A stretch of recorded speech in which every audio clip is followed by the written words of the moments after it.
This is Rising Phoenix Podcast. I'm your host, Michael Rhodes. This podcast is for men struggling with an unwanted divorce.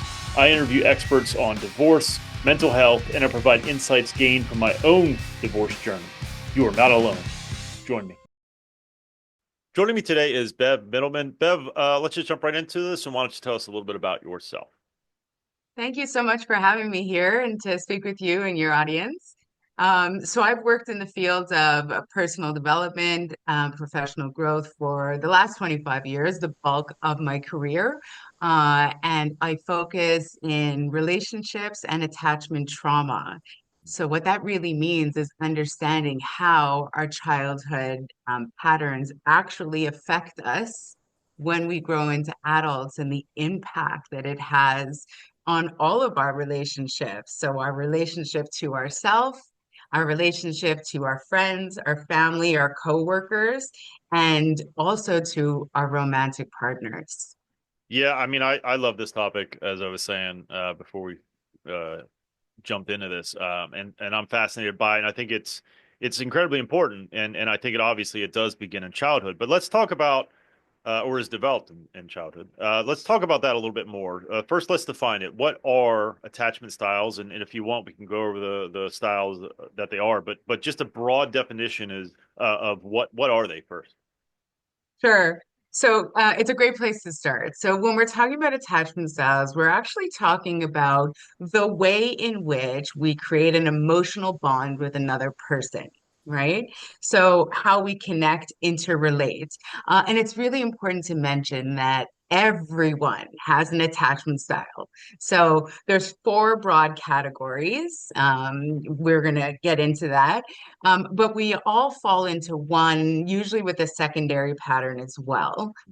So this is relevant to every human. And so we are not at all talking about personality disorders. It's not narcissism. It's not histrionic personality disorder. It's not mental illness. We're not talking about that at all. So people who have just everyone has an attachment style, and essentially it's a set of learned behavior for how to connect with someone else and to give and receive love, like a set of unwritten rules in our subconscious mind. Yeah, gotcha.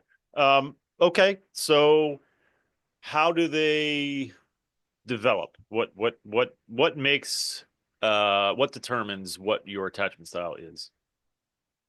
So, the early research that was done in the 1950s was done primarily with mothers and their young children. So we know that as humans, we are most suggestible from the time we come out of the oven. So from 0 to 5. It's like if we're like a blank slate, right? So everything that we see, we hear, we experience patterns something in our mind, right? So what happens is that we try really hard in those early years to make sense of our environment and how we're supposed to behave in that environment, dependent on the feedback that we're giving. And a child usually has the most interaction with one or two caregivers. Even if there are two caregivers in the home, the child usually has more face-to-face time with one or the other. So it could be the mother or the father. Sometimes it's a grandmother, sometimes it's an aunt, but the primary caregiver, Gotcha. right? Okay. So, what we see is depending on the interaction and how that child was treated, and we're really focusing on emotional attunement here. We developed two sets. Earlier, I said there are four styles. I'm going to make it even simpler. There's actually two broad categories of where you can fall in terms of attachment style. There's a secure attachment and there's an insecure attachment. And on the insecure attachment, there's a spectrum of a couple of subcategories. So we can go into that in a moment, but I'll start with secure attachment. So when a child has a good level of emotional attunement from their primary caregiver, and what that means is, when the child expresses that they need something, right? They cry. The child is comforted, provided safety. they feel secure. Their primary needs are taken care of, the diaper change, the bottle, the swaddling, all of that comfort. Michael, the first thing they do as soon as a baby comes out of is brought into this world, the first thing they do always is they put the baby on the mother's chest or the father's chest, right? And that's because they start the process of co-regulation immediately. Co-regulation meaning that the baby can actually learn about regulating their emotions through their parents. And when a child gets placed right onto your chest, they can see right away that the child's breathing starts to normalize, the child feels calmer, goes back to sleep. So we know that emotional attunement's incredibly important, right? And Yeah, so I want to stop you for 1 second, just because I don't want to lose this thought. What is the, and maybe you don't, maybe this isn't a fair question, but what is the percentage of folks in the world that are securely attached? Because I feel like it's a very low number. I get asked this question a lot. So I don't have a worldwide statistic. I have a North American statistic That'll that I can work. share. Sure.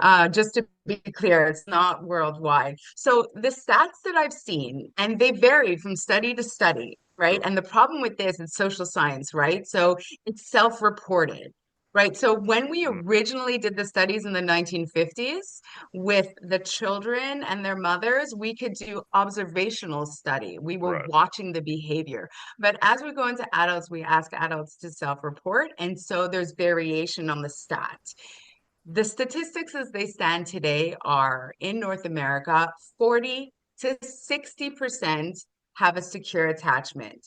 Bullshit. Personally, I think 60% is way too high. No fucking way. No way. I don't buy it. I We say can swear. Can we 10%. swear? Oh yeah, yeah, Okay. absolutely. No Yeah. fucking way. It's not, if I was a betting woman, I would never put it on the 60. I would put it on the 40 or under. Yeah. Especially as we see sort of the newer generations coming through too, there's less and less of the secure attachment. But so generally, because it oscillates between 40 and 50, 40 and 60, I say half. Okay. I still think That's the best we have. yeah, I still think that's pretty high, honestly. But maybe I'm wrong. Maybe I'm pessimistic. Okay, so we understand that secure is basically a parent, at least one, or caregiver that provides um security, right? A feeling of they're going to be safe in the world, that they have someone to some person or persons to help them navigate the world, and it's not a place wrought with anxiety or concern, or they have a feeling that they are secure, and no matter what happens. So the opposite of that obviously is the insecure, and we can break that down even further. What are the insecure attachment styles? And then if we could, because now we kind of understand what a secure attachment style or how it's developed, if we could break down each one of those then too in terms of how is it developed. So the anxious, the avoidant, et cetera, et cetera. So let's start with what are the insecure attachment styles? So you're asking such great questions. Is it okay if I just say a couple more words about Yeah, yeah, secure and then we absolutely, can jump into insecure? Okay, for great. sure. Okay. So one of the beautiful things about secure also is that these children are taught really early on about emotional regulation, which is something we see coming up in adulthood. They're taught how to identify, how to name, how to talk about their emotions, Mm, and they actually learn that if they were to say, express themselves, that the caregiver is going to respond in a predictable, consistent, healthy way. So they become comfortable expressing themselves. So a young child might say, I'm mad. And the mother might go, okay, I get mad sometimes too. Why are you mad? That's a nice, healthy response. It doesn't mean the child is going to get everything they want, but right. it sets a pattern in their mind for when they grow up. These people do really well in relationships because they know how to have honest, direct conversations with people. Their emotional patterns are pretty stable because they're generally emotionally regulated. Folks who have a secure attachment are not the people who are like highly volatile. These are not the people that we're talking about. They have something to say, they'll tell you, and then it's over. They Right. have good relationship to boundaries, they have solid communication. They're the ones that do very well in long-term relationships. And they're generally the people that we see in our families and our workplaces that sort of get along with everyone, Right. right? They're solid. Yeah. Right. So it really, really impacts that initial interaction that you have. And so their templates that they navigate the world with is the world is safe and it's all about connection. Right. Right. So beautiful. Now, let's put that aside for a moment Yes. Let's do. Yeah. because that's let's say half of North America. Now, the others didn't necessarily have the same home life. Yeah, and Okay. I'm gonna guess that the large majority, if not the majority, if not all of my audience, including myself, because of our situations, we don't fall under that first one. We fall under the second, and thus all of the types that fall under there. So yeah, let's Sure. dive into that because that is where I think the most bang for the buck will occur. Yeah, I agree. I like describing secure because that's sort of like what Sure, we aim for, right?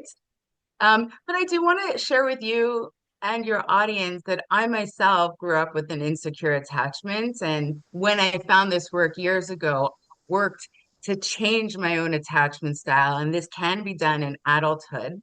We talked about earlier how attachment styles are learned behavior. Yeah, So we can unlearn and relearn. yeah, So I don't just speak about this because I studied it and took an exam. I have lived this, right? And I've lived in sort of both camps. mm, And I can tell you that it feels significantly better on your nervous system and your whole yeah, sense of well-being when you feel safer in the world and securely attached. for So sure. that's why I do this work because it's hugely impactful. Yeah, So let's talk about insecurely attached. Now, it's a spectrum. Okay, so it's a series of different scenarios that could transcribe in a home whereby a child now develops these strategies, their adaptations, their maladaptations of behavior to be able to survive in environments that they don't understand and are very uncomfortable for them. right. These are the patterns that they then take into adulthood. So, on one end of the spectrum, we have those that are anxiously attached. So, it's also in the literature called anxious preoccupied. Mm, And then on the other end of the spectrum, still within the scale of insecure, we have those that are dismissive avoidant, also called avoidantly attached. right. And then somewhere in the middle, we have those that are fearful avoidant, also called sometimes disorganized attachment. And so yeah, you have a question? No, that's me. Oh, I'm just oh, that's that's you. yeah. Okay, well, you're in good company. I I get, but I feel like I've been gifted both of the shitty ends of the spectrum. That's kind of what it feels like. But anyway, yeah, that's me. At least that's my after doing all the research and reading and studying and all the things that I've done. That's where I feel like I fall under. So, um, but let's break down each one of the because I'm curious as to how do those develop then. Like I mean, especially Yeah. the disorganized because that's me, I believe. But then we could start with the anxious. How does that develop as a child? What is it that you went through that caused you to be anxiously attached? Such a great question. So I'm going to relate it back to the core wounds of each of these styles.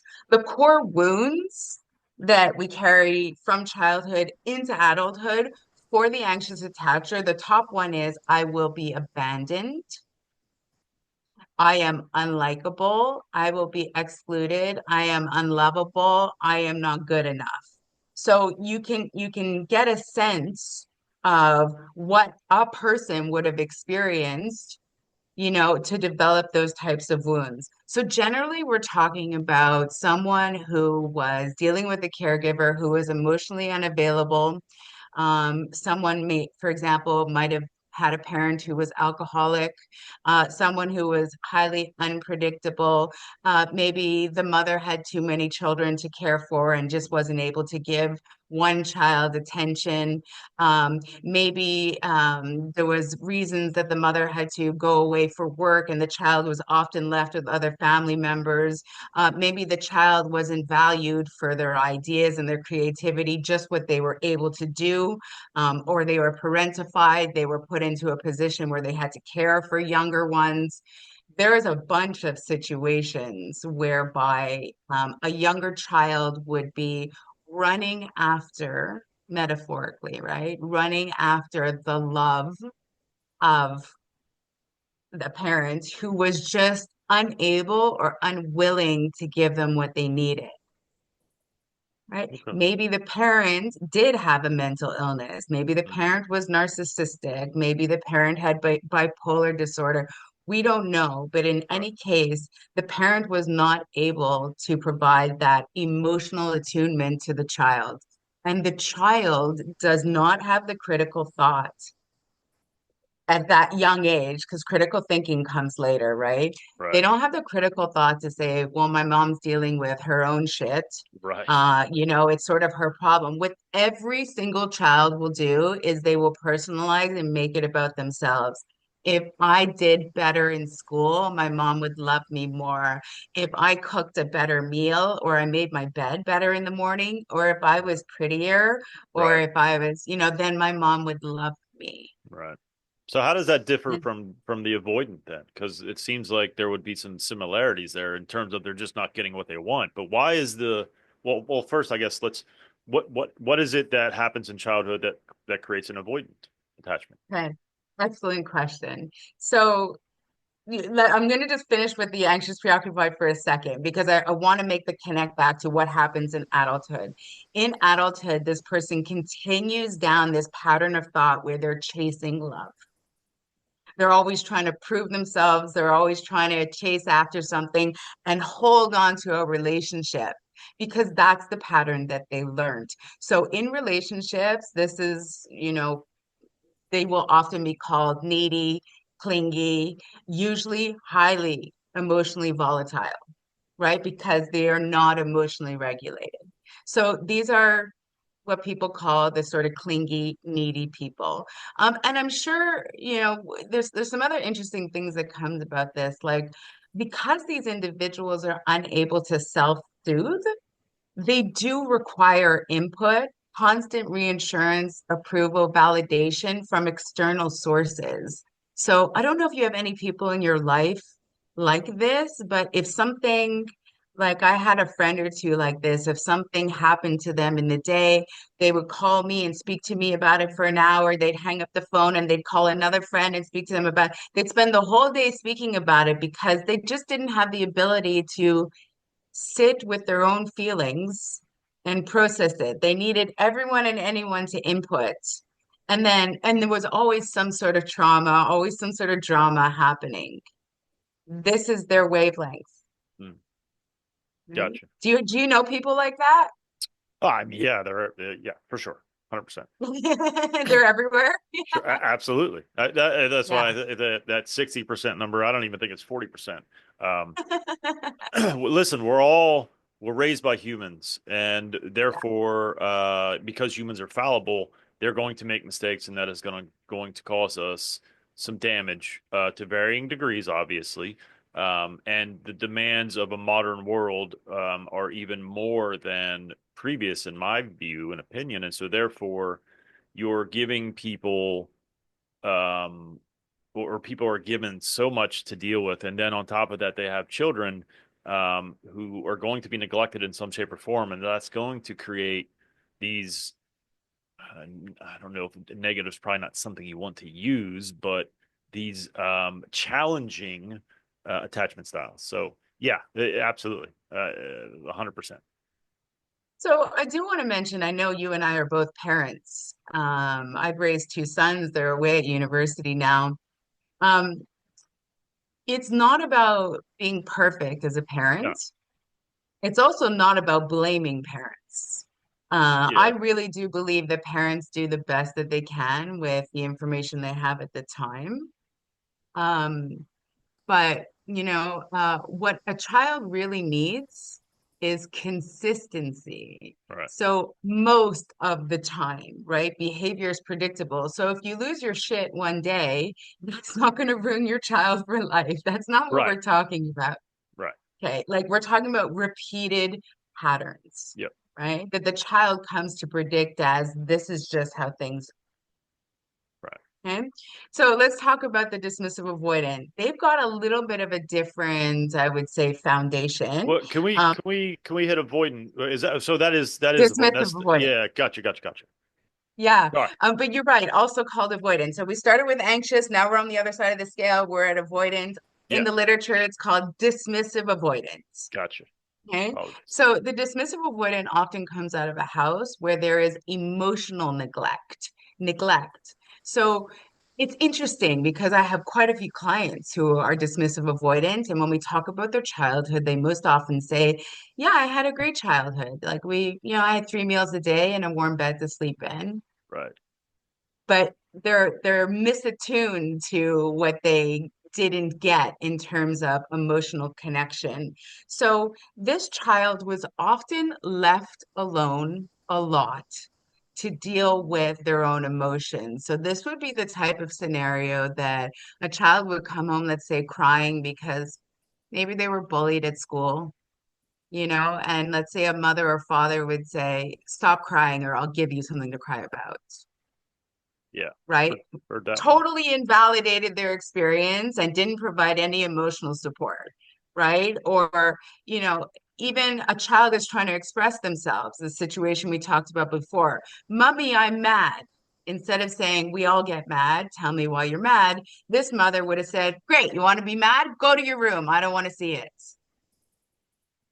This child would have spent a lot of time alone trying to figure out, how do I deal with these uncomfortable situations? So, what do? They do the best they can. They repress a lot of it. They become disconnected from their emotions because it's just too painful. So, this type of individual actually really, as an adult, prefers to be alone. They self-isolate a lot. They like to they're hyper independent. They're overly self-reliant. They do not want to ask anyone for help because their patterning from childhood says, why the fuck would I bother to ask someone for help? No one's going to help me. I've tried that one already. It doesn't work. And so there's me, myself, and I've got to figure this out on my own. And this pattern, of course, when they get into a romantic relationship, you see this play out. Now, we'll talk a little bit more. The anxious and the avoidant tend to attract each other, Yeah. which is an interesting thing. But some of the expectations that the avoidant has is, listen, I'm in charge of my own emotions and you're in charge of yours. Don't make me in charge of your emotions. Right. My boundaries are solid. Don't encroach on my freedom. They're very, very slow to make any level of commitment in a romantic Right. relationship. They don't want to lose their independence. And they're very fearful at a subconscious level about vulnerability. Right. And Okay. so isn't it about recreating a pattern of your childhood, right? In terms of for at least for from the anxious side, you're recreating this scenario where there is essentially no one there for you, right? Right. There's a person, but you're not getting what you want out of them, and that is a familiarity that is what draws us to that person. Is that the case? Yeah, it's quite interesting, right? And like again, there's lots of different scenarios where this can come about, right? So, if a child, for example, the parents were very punitive with the child, right? Like they were heavily punished, or even children who grew up like in high demand religions where everything is really like, and you break the rule and it's a big deal. Like it puts a fear in the child to not do anything to displease. their caregiver. So they end up living in their own world. And then, as adults, we go, well, the avoidants are so secretive. It's because it was never safe for them to share anything, Right. right? So it's when we talk about it's a strategy, it's an adaptation, a maladaptation, it's just to survive, Yeah. right? So they do have significant challenges when it comes to romantic relationships, Yeah. right? They're not insurmountable, Agreed. especially when you start to become aware of your own patterns, you can change them. Like the moment you have an aha moment and you're going, oh my gosh, I'm still doing what I did as a 5-year-old, Right. but I'm no longer living with my mother, Right. right? The threat is no longer there, but my brain, which is sort of like a computer program, I forgot to, update the software 30 years ago. Right. It's still running the same Right. programs. Right. By the way, no So one told us to update it. No one, there was no notification. Microsoft didn't send you a note? No, I didn't get that memo, did not cross my desk or email Right, or post office box. So, okay, right. so I think we have a fairly clear understanding of those two. Yeah, So what about, and I would say I'm more I'm secondary is avoidant. What is the what they call disorganized, or I can't remember the other language. What can you break that one down? How does that develop yeah. and all that kind of good stuff? Yeah, so disorganized attachment is also known as fearful avoidance, which is why we use these words to distinguish from the dismissive avoidance. Right. It's also called the anxious avoidance. So there's multiple names, it's all the same thing.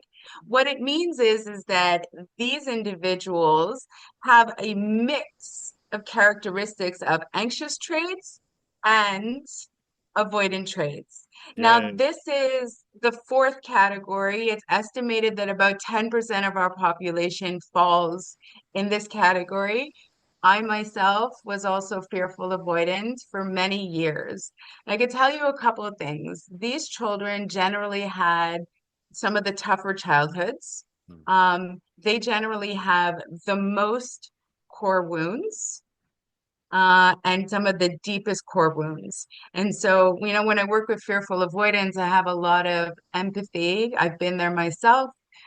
It is, it's tough to go through this, but it can be overcome.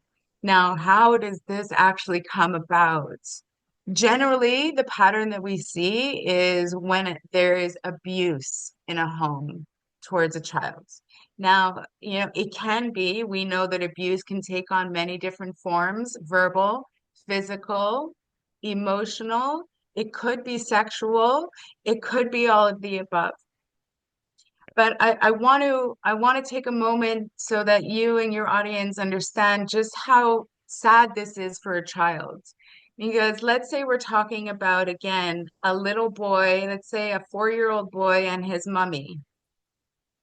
Now, his mummy is supposed to be his safe place to land in the world, right? His comfort. And so maybe he's outside riding his bike and he falls and he skins his knee and he comes in and he's crying and just wants a little bit of comfort. There are some mothers that will turn around and say, "Stop crying," and smack the child across the face. Yeah. Now, what this does in the child's mind is it scrambles their psyche. That's why it's called disorganized attachment, because the child so deeply wants to connect with that one person that they love more than anything, who can give them safety, but that person is also the one harming them. And the child can't make sense of it. And so what happens is in adulthood, these children grow up to be, at least in a romantic context, they're known as the hot and the cold partner. So they really, really they crave closeness, but they deeply fear intimacy. And so, metaphorically, again, they really want that closeness. Most humans do, but they're afraid subconsciously to get too close to you because their patterning is If I get too close to you, you will slap me across the face. You will, metaphorically, of course, Right, but right, you will harm me, right. right? That's all I know to be true. And so they have a very hard time with vulnerability, which is what we see specifically in the dismissive avoidant camp.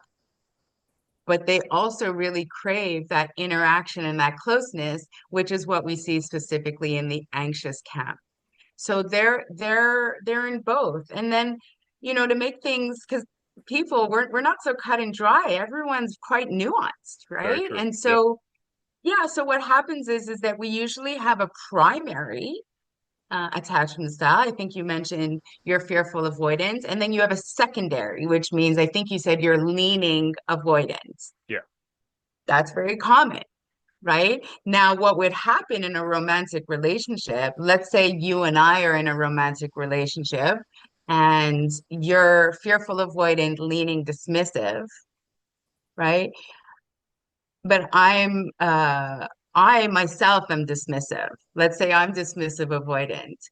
That's going to trigger the anxious side of your fearful avoidant. And some of your anxious traits will start to activate towards me. Activate means you're going to use strategies to come closer to that person. So if you're interfacing with someone who is dismissive, you're going to become anxious. If Right, you're dismissing with someone who's anxious, you're going to stay firm in your dismissive nature, right. right? So that's the oscillation is it depends on who you're interfacing with. Yeah. Yeah. I You're mean, like, it's oh, where do we go from here? yeah, it's I mean, there's a certain aspect of this that's just it is sad. You took a few moments to comment on that, and then proceeded to describe my childhood in some ways. Oh, I'm Fairly. sorry. No, no. I mean, that's not your fault. I think it's more common than it should be. Yeah. But let's get to the good news, and dive into well, first you mentioned it, but let's reinforce it by asking the question: can you change? Let's say you are a disorganized. Is that changeable to can a person by the name of Michael become a securely attached if he is a disorganized attached?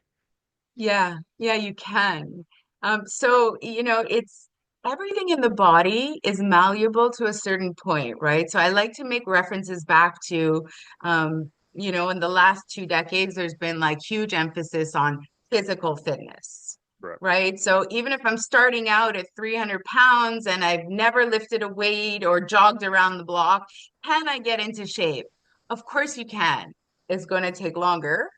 It's going to take a commitment. It's not going to happen in 10 days, right? So if we make a commitment to actually understanding, giving it what it needs, and in a lot of cases, it's actually identifying where the wounding is, Mm, right? So what triggers us today? What stories are like, what meaning are we giving to these stories? Is it still true in today's context? Right? Like, okay, upgrading the software is what we're right. talking about. There's a process to upgrade the software and then learning new techniques, right? About, again, how to emotionally regulate because all of these folks who have an insecure attachment style, there's a couple of things, regardless if they're anxious or avoidant or disorganized, it's a couple of things that they have in common. One, they share one core wound. There's only one core wound that they share, and it is I am unsafe. They all share that one. The other thing is that none of these folks learned emotional regulation. And so when we see things that are going on in our society today, like violent crimes and people having such difficulty in relationships and difficulty at school and I'm not saying I have the solution to all of societal ills, but there is a large Right. component of this is about learning how to emotionally regulate. And what does that mean? It means being able to identify an emotion that doesn't feel good sit with it and understand that it'll pass, and then bring yourself down to baseline. But what we see is the minute something is too overwhelming is where's the vodka? I'm off to the Right. casino, Yeah. turn on the porn. Yeah. And these are all just distractions, Yeah. right? Yeah. And so we do need to learn. That's what healing is. I think some people get it wrong when they say healing is about becoming the best version of yourself. I mean, it's like a Disney movie. That is Right. not really what healing is about. Healing is about learning to love all parts of yourself, the parts that are, you know, even the parts that are shameful, Mhm. because there are parts, we all have parts of our personality and experiences and thought patterns that are shameful, For sure. but that's okay. And learning to go through difficult emotions, sit with it, because everything's transient, right? It doesn't stay. Very true. But the minute you feel that, you're like, oh, give me a bag of chips. Right. Where's the ice cream? Right. Right? Because you're just trying to numb out. So this is a Yeah. two-pronged sort of approach in some ways. Heal and learn new tools. Is that accurate? Yeah. Okay. So So accurate. I I want would to put awareness at the front. I would put okay. awareness at the front because people, I would say in Fair. general, aren't even aware that their subconscious patterns are driving the show. Yeah, yeah, 1,000% agree with that. Yeah. In the healing process, how much of it is also um how much is your self-worth and your self-esteem, but more your self-worth, I guess, tied into that healing? Like, I feel like you have to be able to have some self-worth in order to be healed, I guess. You know what I'm saying? Like, I think that is a huge component of this is feeling because I think you weren't made to feel worth, right? If you have these negative attachment styles. So how much is self-worth intertwined into the healing process, I guess? Very, very, very much so. Right. So I think at the beginning of our talk, I said that it impacts all relationships. And I started by saying your relationship to yourself, right? So, your relationship to yourself, to your colleagues, to your friends, to your romantic partners, but most importantly, the relationship to yourself. So it's about, uh, when I start with people, what I generally do is I don't start with, tell me about your childhood. What I generally do is, we can go through this. I can, if you're Sure. willing to sort of do this, I'd be happy to have this, brief conversation. But Sure. if you're willing to share, what I normally start with is, Michael, tell me about a time that you can remember in recent memory, yesterday, last week, where you got really angry or really upset or something really blew your lid. Trying to think. I Okay. generally try um to keep not keep a lid on it, but I try to not let things get to that extent. I will say Okay. maybe 6 months ago, if I'm being honest. Okay. I mean, I was annoyed last night over something, but it was more annoyance. Definitely wasn't like I wanted to burn the, boats or whatever. Um, but I would say there was a few, and this is goes up against the core wound, and for sure.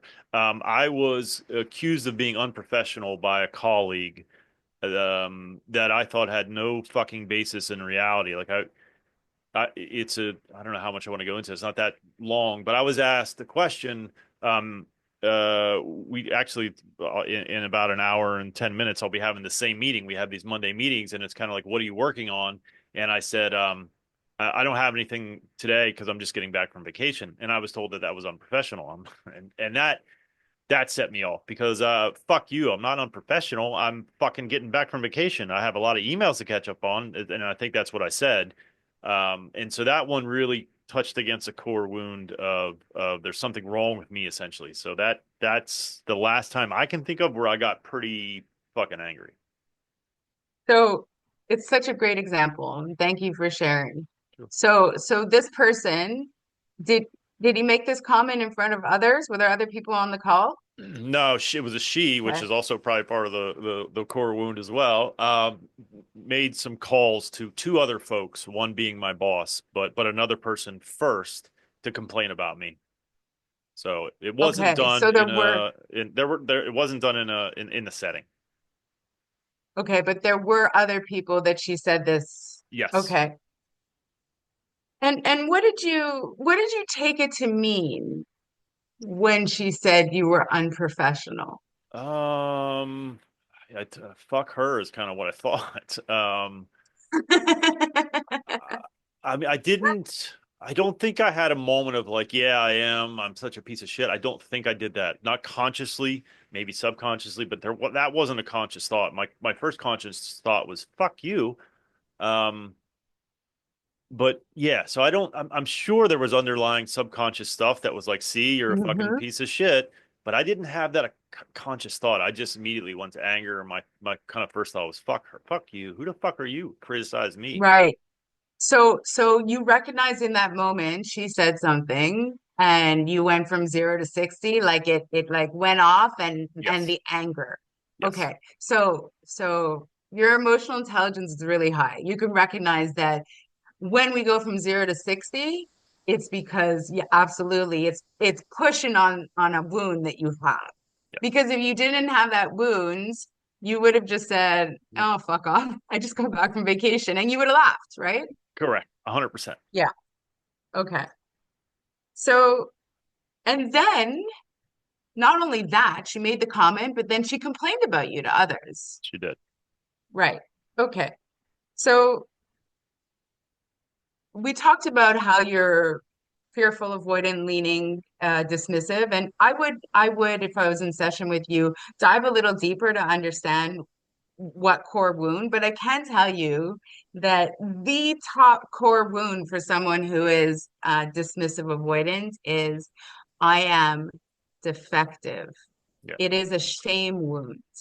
So it, right, and so you sort of you said it yourself, and I was like, so what's so interesting is that these patterns of human behavior are highly predictive, Yeah. right? And so when you feel, and by the way, dismissive avoidants are highly sensitive to any form of criticism because they also right because they feel in their heart of hearts that they're already a fuck up, that they're, Yeah. that I'm defective, that there's something wrong with me. And that's part of the reason that they keep people at arm's length. Because if I let you in, you too will also see that there's something defective and you won't love me anymore like my mother. Which begs the question, why the fuck would I have a podcast? Like I'm like inviting criticism. What the fuck is wrong with me? Hopefully I'm healed a little bit. But yes, these are all accurate things. Um, Mhm. you're describing me to a T, sad, very, very sadly. Sadly. Yeah. But and thank you for sharing vulnerably because this is not easy stuff. It is not. It's not. But what's wonderful is that you could recognize, okay, that wound can be healed, which means that, there will always be people in this world that are going to throw shit your way, right? We can't control that. It's not like one day all of a sudden people are going to stop criticizing us. It's the way that we internalize that. So once you start healing that wound, over time, the sting that the criticism brings and the depth of your reaction, like if your anger was like it went right to a 9 out of 10, Right. it'll dissipate Yeah. and you'll be able to get back to baseline a little quicker. So maybe the next time it'll be like a 6, and Right. then maybe the next time it'll be a 3. That's what healing is, right? Healing is being able to manage your response, right? Yeah. When we are so emotionally dysregulated, we can't really manage our response because we're usually so damn close to a tipping point. Yeah. Like if, for example, if I wake up in the morning and my anxiety level is an 8 out of 10, you can imagine that not really much needs to transpire in the day for Right. me to go over the edge. Like, Michael, you could just look at me wrong and I'm over the edge, Right. right? So Yeah. that starting point really, really matters. I also want people to realize that when you're in these modes where you're really, really on edge or always angry or chronically stressed, your nervous system is not in a state of rest and digest. It's in a state of fight and flight. Correct. Yep. And more of our research right now is focusing on the medical research is focusing on mind-body connection. So, what happens to our body when we are in a constant state of vigilance? Right? Our body is not intended to be in sympathetic nervous system mode all the time. That is a system that's supposed to trigger when we're up against a true threat. Right. We're supposed to be in our rest and digest, right?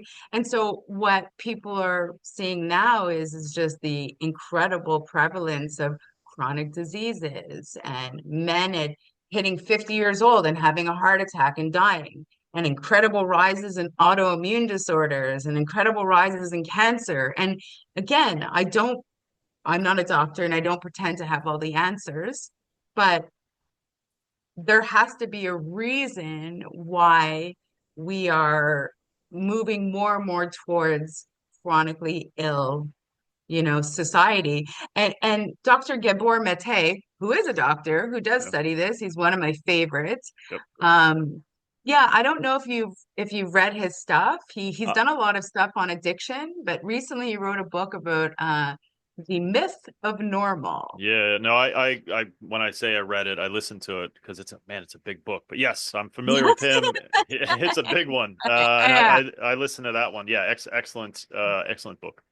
Um, yeah. Well, so I mean, so it's all fixable, right? And Yeah. I'm gonna ask you a very unfair question. How long does it Okay. take?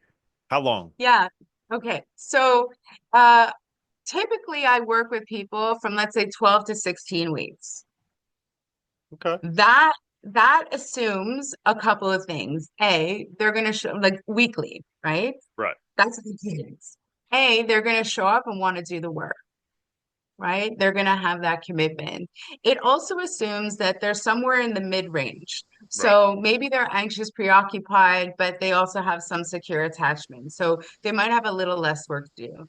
You and I, coming from the fearful, avoidant, disorganized camp, we have more core wounds and they're deeper. Yeah. Okay.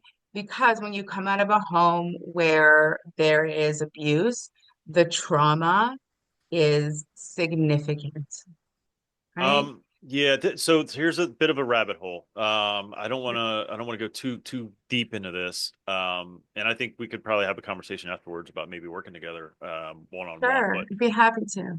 um I mean, I've done a lot of work, and so I feel like I'm much better off than I was. I'm also 47, so I've had a lot more time to like work on, t time is good in that it allows for work, but it doesn't fix things. Not Uh on its own. no, no, for sure. No.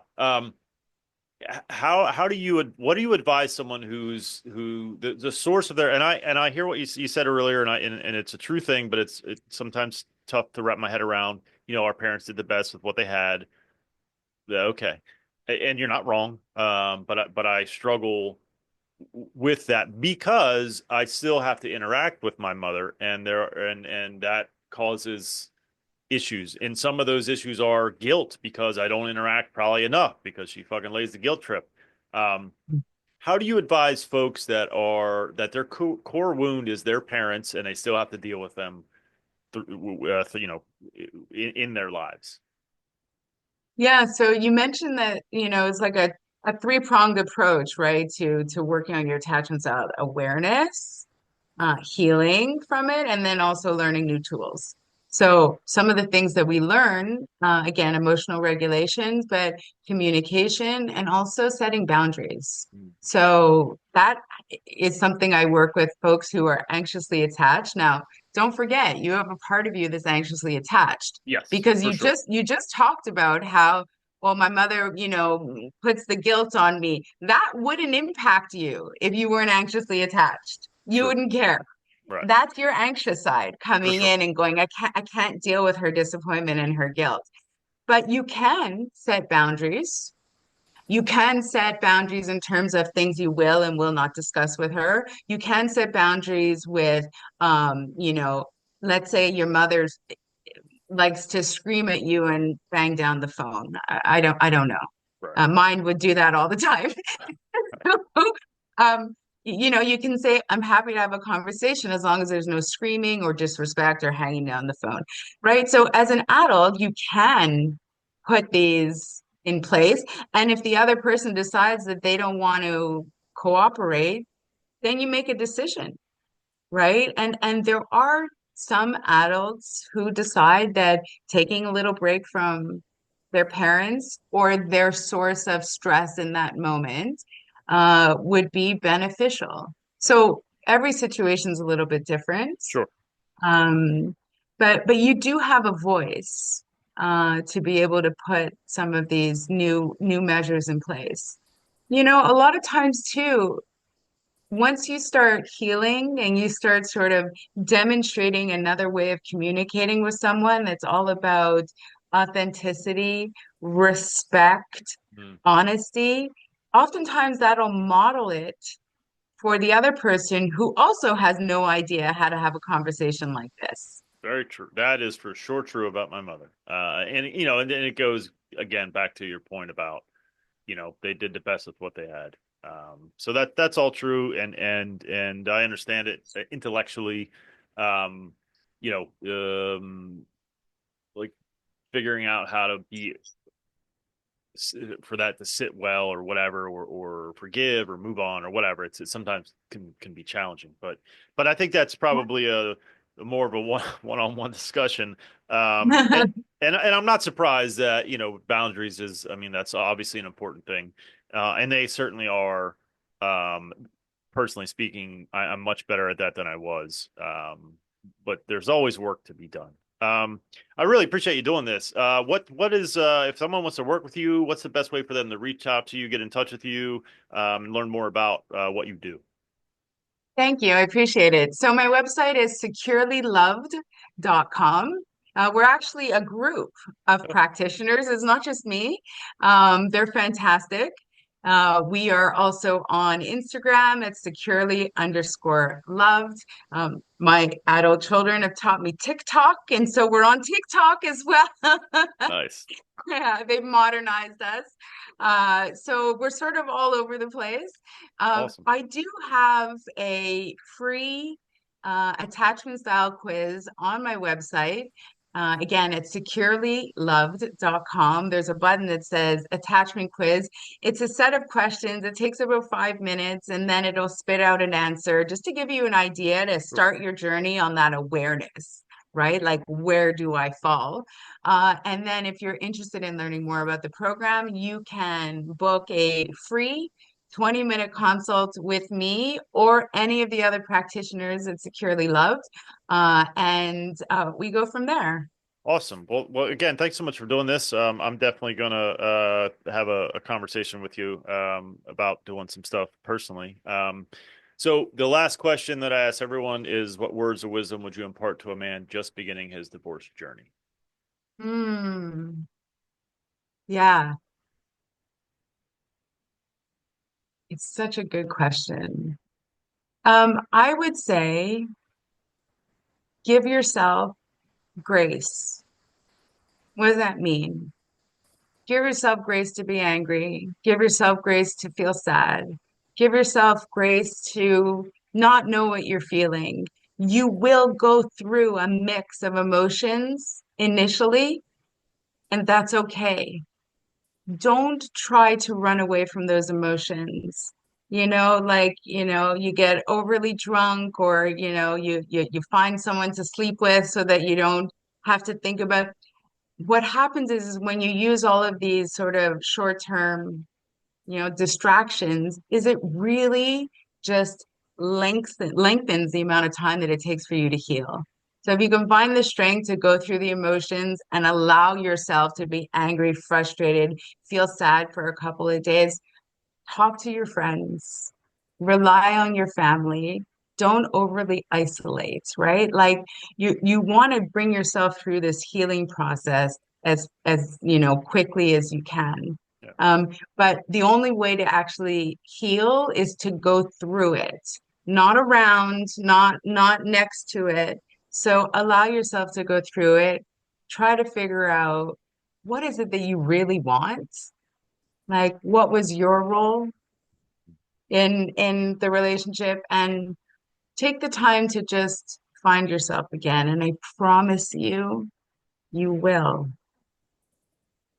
Thank you so much. Excellent words of wisdom. I really appreciate it. Thank you for doing this. Thank you so much for watching and or listening. If you are feeling alone on this journey, please join our Discord server. Becoming a phoenix is not a solitary act. It is one achieved through community. Our Discord server is just that, a community of men fighting to survive, thrive, and rise from their divorce. Go to risingphoenixpodcast.com/Discord for information on how to join and what is contained in our Discord server. Please join us.